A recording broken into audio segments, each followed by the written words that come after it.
Hello dear friends, आज जो important चीज़ देख रहे हैं पॉलिटी में, ठीक है। पॉलिटी में ये सबसे पहली बात बीपीएससी, सीडीपीओ तब यूपीएससी 67 और साथ में बिहार एसआई सब इंस्पेक्टर और एसएससी सभी एग्जाम के पॉइंट ऑफ व्यू से बहुत इंपॉर्टेंट है। क्योंकि आज जो हम लोग देख रहे हैं टॉपिक है संसद में जानते ही हैं, संसद 3 सेगमेंट से मिल के बनता है, लोकसभा, राज्यसभा और राष्ट्रपति। तो इसमें संसद में एक ट्रिक है सरला, ठीक है।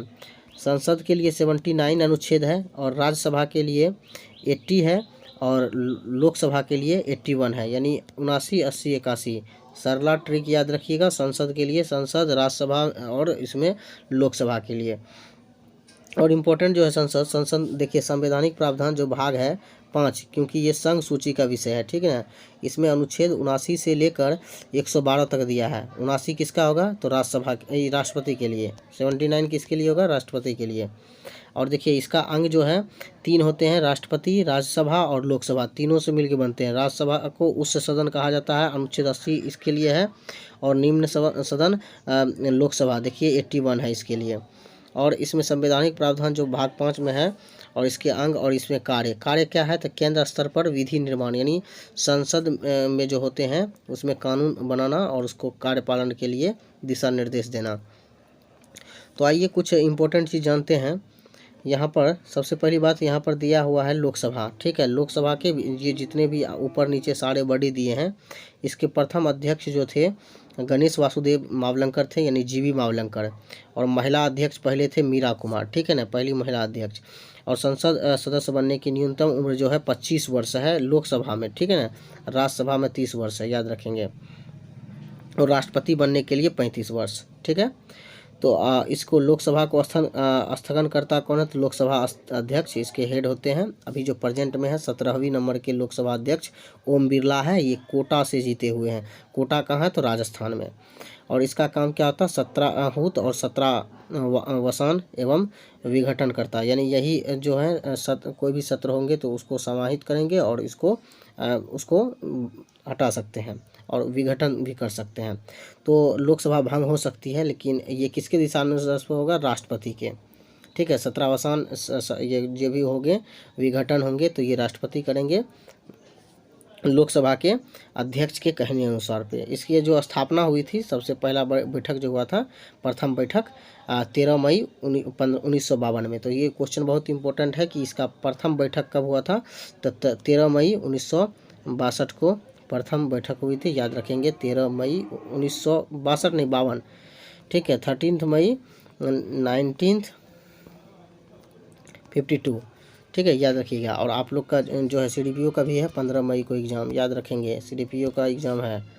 और 30 अप्रैल को कौन चीज़ है, 30 अप्रैल को 67वीं बीपीएससी है। जिनका भी 67वीं बीपीएससी है पूरा मेहनत कीजिए, ठीक ना। चलिए आइए लोकसभा के सीटों की संख्या की बात करें तो अधिकतम अब जो है, पहले जो था 2 सीट को हटा दिया गया है, आपको याद होना चाहिए, आप देख लीजिएगा। 2 सीट जो एंग्लो इंडियन का था उनको हटा दिया गया। अधिकतम सीट अब 550 हो सकता है। राज्यों से 30 होना चाहिए और संघ राज्यों से 20, यानी यूनियन टेरिटरीज के लिए 20 और स्टेट के लिए 530, यानी 530। वर्तमान की स्थिति देख लेते हैं। 543 जो है, 543 पे राज्यों से कितना आया, 28 राज्य है। 28 राज्य में आपका 28 राज्य से 524 सीट आए हैं और संघ क्षेत्र यानी यूनियन टेरिटरी से कितना सीट है, 19 सीट, ठीक है ना। आप इसको ध्यान में रखेंगे। नोट में बहुत इंपॉर्टेंट चीज़ है, देख लेते हैं। कहता यदि राष्ट्रपति के राय में लोकसभा में आंग्ल भारतीय समुदाय का प्रतिनिधित्व पर्याप्त नहीं हो तो वो लोकसभा में उस समुदाय के 2 सदस्यों को मनोनीत कर सकता है। इस प्रावधान को 104वें यानी 104 संविधान संशोधन अधिनियम 2019 में 25 जनवरी 2020 को समाप्त कर दिया गया। कहने का मतलब है 104 जो यानी 104 जो अमेंडमेंट हुआ था संविधान में 2019 में, इसमें 25 जनवरी 2020 को जो था 2 आंग्ल भारतीय जो राष्ट्रपति मनोनीत करते थे लोकसभा में, उसको ख़त्म कर दिया गया है, याद रखेंगे। अब अधिकतम सीट जो है 550 ही है। अब देखते हैं कुछ वरीयता के क्रम में। देखिए एक बार 65वीं बीपीएससी में एग्जाम में पूछ दिया गया था, वरीयता के क्रम में कौन कौन सबसे फर्स्ट में आते हैं, उसके बाद कौन आते हैं, उसके बाद, तो ये बहुत क्वेश्चन कन्फ्यूजन वाला होता है। तो वरीयता के क्रम में सबसे पहला नंबर पर होता है राष्ट्रपति, उसके बाद उपराष्ट्रपति आएंगे, फिर प्रधानमंत्री आएंगे, उसके बाद राज्य के राज्यपाल जो अपने राज्य में हो, चूँकि राष्ट्रपति राज्यपाल को नॉमिनेट करते हैं तो राज्यपाल चौथा नंबर पर, प्रधानमंत्री तीसरा, उपराष्ट्रपति दूसरा नंबर पर, ठीक है ना। और पांचवा जो है भूतपूर्व राष्ट्रपति, छठे नंबर पे भारत के मुख्य न्यायाधीश यानी chief justice of India NV. Raman अभी हैं, याद रखिएगा एन.वी. रमना। तो ये कितनेवें नंबर के हैं, तो ये 47वें नंबर के हैं, ध्यान में रखना चाहिए।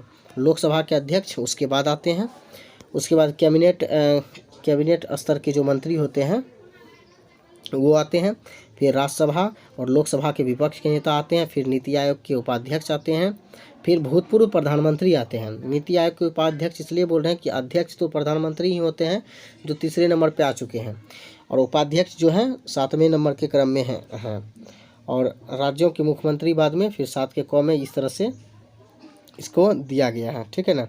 उसके बाद भारत रत्न से सम्मानित व्यक्ति जो है 7 के क्रम में है।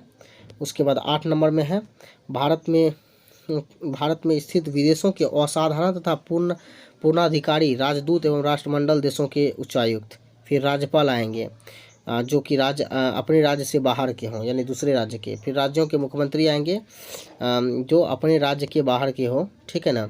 और 9वां में सर्वोच्च न्यायालय के न्यायाधीश आएंगे। चीफ जस्टिस ऑफ इंडिया तो आ चुके हैं, ठीक है ना। और देखिए यहाँ पर मुख्य न्यायाधीश आ चुके हैं, जो उसके अन्य न्यायाधीश हैं वो थे 9th नंबर पे।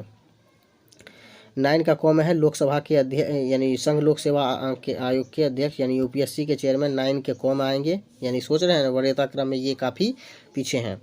उसके बाद नियंत्रण एवं महालेखा परीक्षक यानी कैग, उसके बाद निर्वाचन आयुक्त, ठीक है ना, ये सब जो है बाद में आएंगे। उसके बाद राज्यसभा के उपसभापति यानी उपसभापति कहने का मतलब है कि उपराष्ट्रपति तो चूँकि दूसरे नंबर पर आ चुके हैं, लेकिन अगर वो अध्यक्ष नहीं होते हैं, उपराष्ट्रपति नहीं होते हैं, तब उपसभापति की बात किया जाता है। सभापति तो डायरेक्ट होते हैं, सभापति तो इसको कहा जाता है यानी उपराष्ट्रपति को ही सभापति कहा जाता है। लेकिन अगर उपसभापति हैं, कोई भी उपसभापति हैं, तो सोचिए वो 10th नंबर पर है, और सभापति जो है वो कितने नंबर पर है, वो दूसरे नंबर पर है, और उपसभापति कितने नंबर पर है, तो वरीयता क्रम में 10 नंबर पर है, इसको ध्यान रखिएगा। लोकसभा के उपाध्यक्ष, उसके बाद है नीति आयोग के सदस्य, उसके बाद राज्यों के मुख्यमंत्री, इतना ये सब देख रहे हैं केंद्र। उसके बाद केंद्र के राज्य मंत्री देख लिए, भारत के महान्यायवादी, ठीक है ना। उसके बाद कैबिनेट सचिव, ये सब जो है ये काफ़ी नीचे के क्रम में है। तो यहाँ पर वरीयता क्रम में कुछ नोट दिया है। वरीयता अनुक्रम में केंद्र और राज्य के सरकारों के विभिन्न पदाधिकारियों पदाक्रम से संबंधित है। इसका प्रयोग राजनीतिक समारोह के अवसर पर किया जाता है, यानी कभी भी वरीयता क्रम का जो यूज होता है, कभी भी कोई भी फंक्शन वगैरह में, तो इनको बुलाने के लिए उस तरह के चीज़ किया जाता है, ठीक है ना, उस तरह से दिया जाता है। और उसका देखिए वरीयता क्रम की बात किया जाए तो 26 जुलाई 1979 में वरीयता अनुक्रम को संबंधित अधिसूचना जारी किया था। तो 26 जुलाई 1979 ईस्वी में सबसे पहले वरीयता क्रम के लिए बोला गया था कि सबसे ज़्यादा वरीयता क्रम में किसका वैल्यू है, ये सब, ठीक है ना। कैबिनेट सचिव जो होते हैं भारत के सरकार के सर्वोच्च शासकीय अधिकारी होते हैं, ध्यान में रखिएगा। कौन सा? कैबिनेट सचिव। और अभी प्रेजेंट में कौन है? तो राजीव गाबा, याद रखिएगा, राजीव गाबा भारत सरकार के कैबिनेट सचिव हैं। चलिए कुछ परीक्षा उपयोगी प्रश्न है, इसको देख लेते हैं। केंद्र सरकार की विधायी अंग है संसद, ठीक है ना। और लोकसभा में राज्यों की सीटों का आवंटन जो किया गया था 1971 की जनगणना पर आधारित है। लोकसभा में कार्यकाल 5 वर्ष का होता है। प्रथम अधिवेशन के लिए से नियत तारीख तक जो होता है उसी दिन डेट फिक्स हो जाता है और 5 साल के लिए कर दिया जाता है। आपातकाल में संसद की अवधि बढ़ाई जा सकती है कितनी बार? आपातकाल में संसद की अवधि बढ़ाई जा सकती है एक बार में 1 वर्ष तक, ठीक ना। और वर्तमान में लोकसभा के अध्यक्ष कौन है? ओम बिरला, कितने नंबर के हैं? 17वें नंबर के। लोकसभा के एक सत्र की अंतिम बैठक आगामी सत्र की प्रथम बैठक के बीच अंतर नहीं होना चाहिए, 6 माह से अधिक का नहीं होना चाहिए। लोकसभा को कार्यकाल पूरा होने से पहले भंग किया जा सकता है राष्ट्रपति द्वारा मंत्रिपरिषद की सलाह पर, ठीक है ना। जो मंत्रिपरिषद के हेड कौन होते हैं? तो प्रधानमंत्री होते हैं।